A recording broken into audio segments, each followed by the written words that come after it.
So next up we've got Drive. It's about a man who I guess I'll refer to as the driver, as he doesn't really get a name in the movie.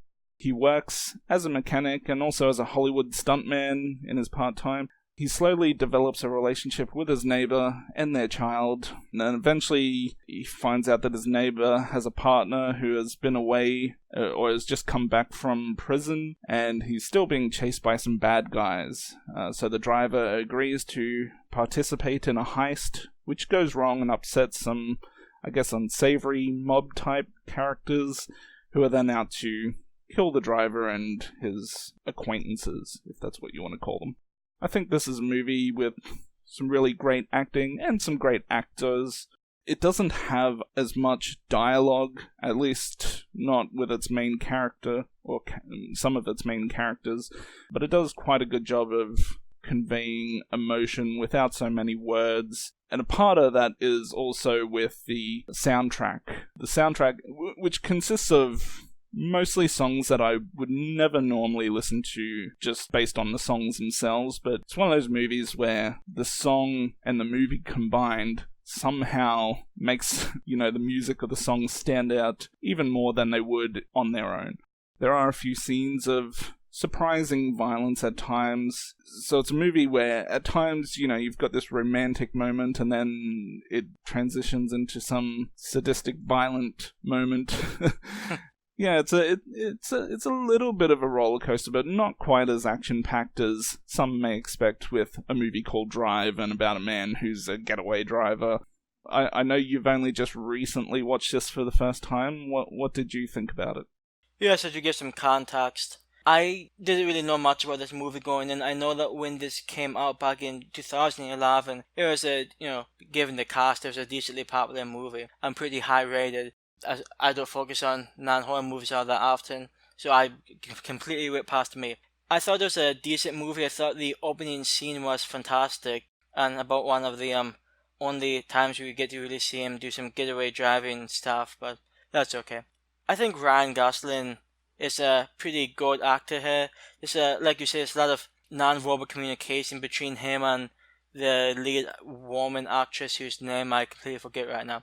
But they have a very interesting non-verbal communication style. And sometimes it feels a bit awkward because it's just seconds and seconds of no one talking, occasionally looking at each other, Ryan Gosling doing his stupid little smile. But but yeah, it's still a pretty decent movie. There's some parts I feel like a movie is a bit anticlimactic, to be honest. I was sort of hoping they would go in a quote-unquote more epic direction, but at the same time, Drive really isn't the type of movie that would do that. I did really enjoy the sort of almost 80s feel of the aesthetics. Not so much the cinematography, but the music, like Chucky alludes to, is a very retro 80s type music. And I actually do listen to that type of music. Well, I listen to a lot of types of music, but I do listen to that type of music on occasion. So it's always nice to hear it make into big budget movies. And some of the songs are really catchy too. And perhaps for me, what stands out the most, aside from the interesting story, is the main character himself. We never really, ironically, learn what drives him. So, okay. So, we never really. You just had to get that in there, didn't you? You had that written down somewhere, didn't you? I'm just a witty guy. I think it's interesting though, because I was sort of expecting some type of backstory on the guy, and we never really got any whatsoever. I mean, we don't even get the guy's name. So, it's a very interesting character. I think the opening sequence shows what a cool collector guy he is, and I actually really enjoyed the opening sequence. It didn't necessarily go downhill from there, but I do think the opening gave me the idea that the movie is going to be something it wasn't. The violent scenes Chucky spoke of, some of them were really good, since it's a slow motion shotgun to the face. That was a fantastic scene. I actually rewinded that and watched it again, because I was just sitting and it's like, oh hey, that's really well done. And when they do go into an action-packed sequence, it's usually pretty good stuff. It doesn't happen that often, but it's pretty decent. I enjoyed the movie. There's a few things I would tweak a bit on. As much as I appreciate where they're going for, some of the awkward silences can be a bit much. But I can certainly see why this got quite a bit of acclaim when it came out. Well, I think the lack of backstory for the main character In some cases, that's usually a bad thing. In this case, I think it adds, or it just makes him more badass, I guess you could say. The fact that you know just so very little, almost nothing about him. Don't even know his name. Don't know where he came from. The movie has been responsible for a few memes as well. The Real Human Being song, which I think is mostly towards the end. Oh, actually, they play a song earlier and then towards the end as well.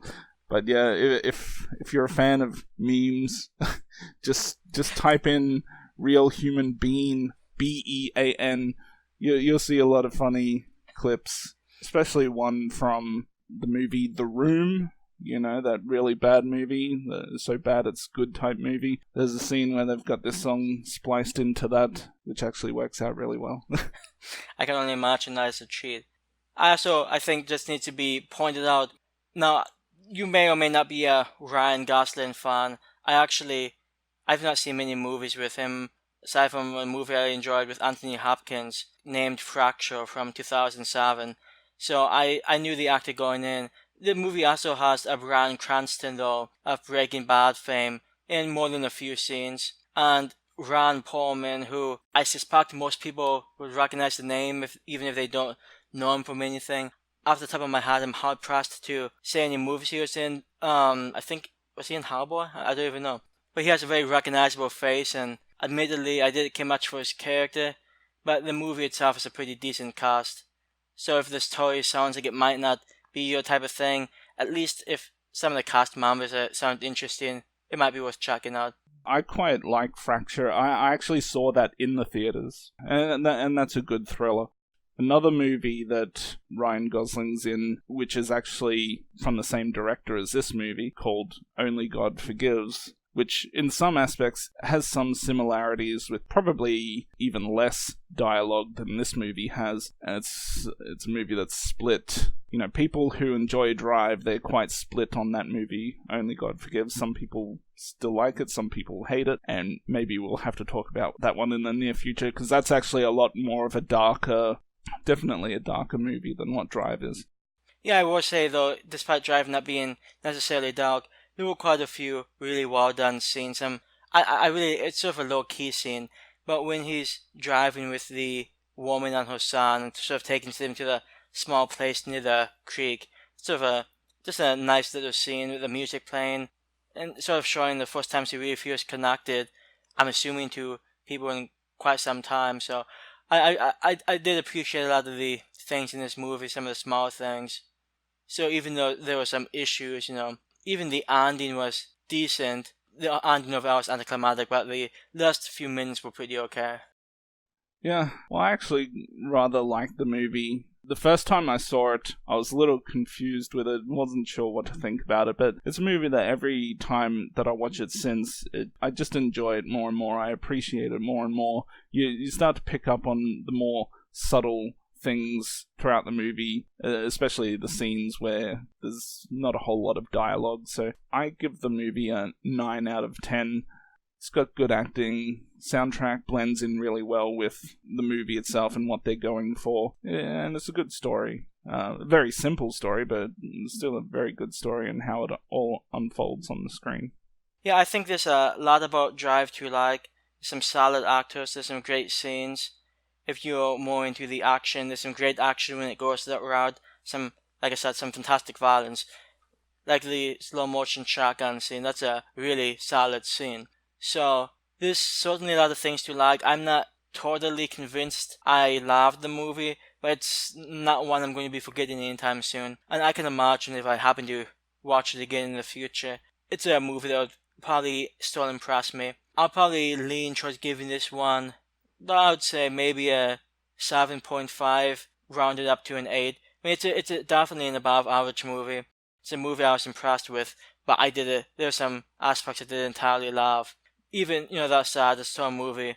Assuming awkward dialogue scenes, don't throw you off, it's a movie I would definitely recommend looking into. Assuming you haven't already, because I suspect most people have already heard about the movie, and I'm just way behind on the times, but I'm okay with that. And you're a real human being.